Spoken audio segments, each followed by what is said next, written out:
Максатыбыз яшьләр милли киемнең онытмаслыкка. Менә үзебезнең искиткеч гүзәл милли киемебез, татарларныкы татар милли киеме, урысларныкы урыс индиме, бу бит халыкара бәйге. Менә шулар үз халкының төп булган матур милли киемнәрен онытмаска һәм дә бүгенге көндә заманача итеп, матур итеп аны яңа фасоннар белән менә тормышка ашырырга дип әйтәсем килә. Менә бүгенге көндә яшьләр үзебезнең милли киемне матур итеп тиктереп кисәләр.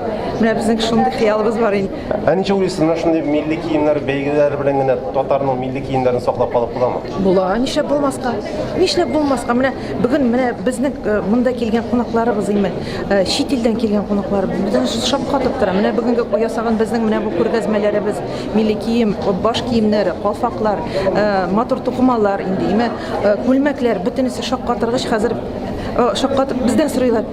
Әллә татарныкымы бу диләр. Без белмәгән идек диләр. Менә күп кеше имә матур кием дип уйлыйлар. Кайсыдыр бүтән илнеке икән дип уйлыйлар. Алар белмиләр, что менә бу матур киемнәр, менә бу матур чигүләр, матур тасмалар, менә бу татарның милли киеме икәнен.